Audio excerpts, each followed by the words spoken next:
Hello friends, good evening. তো দেখো, আজকে সন্ধেবেলা থেকে একদম আরম্ভ হয়ে গেছে ঝড় বৃষ্টি তাণ্ডব। একদম মানে ঝড় বৃষ্টি অল্প নয়। তো মানে চারিদিক লণ্ডভণ্ড হয়ে গেছে।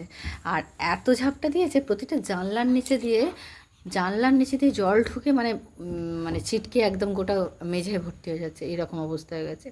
তো যাক, তার মধ্যে একটা আনন্দের জিনিস দেখো।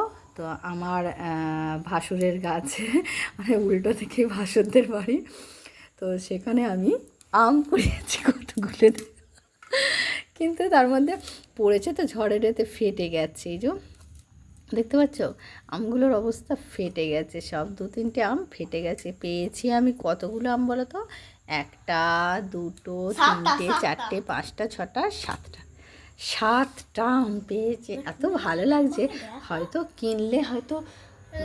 কিনলে আমি হয়তো অনেক আম কিনতে পারি, কিন্তু এই যে কুড়িয়ে পাওয়ার মজা। আর আগের বছর, আর এই যে তো একদম কি ব্যাপার। লাইটটা জ্বাল, কারেন্ট এসেছে। এতক্ষণ আমাদের কারেন্ট ছিল না, চার্জার জেলে একদম কাজ চলছিল। তো যাক, এবার কারেন্ট চলে এসেছে। আর এই দেখো, দেখতে পাচ্ছ কী অবস্থা। তো আমগুলো ফেটে গেছে, এটাই একটা আর তিনটে ফেটেছে, এই একটা ফেটেছে, এই একটা, আর একটা কোথায়, কোনটা বলো, একটা ছোটো ছোটো আমগুলো।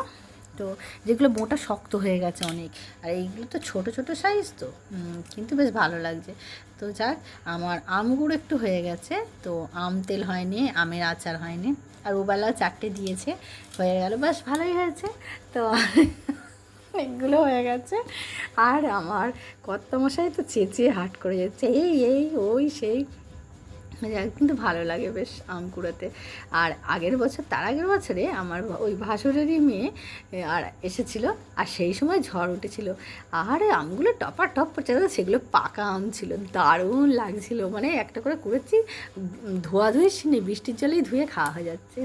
তো এইসব জিনিসগুলো সত্যিই রয়েছে, আর খুব ভালোও লাগে। তো যাক, দেখো, আর তোমাদের আজকে সন্ধেবেলা এই যে শুভ সন্ধ্যা। তো এখন রাখি, টাটা।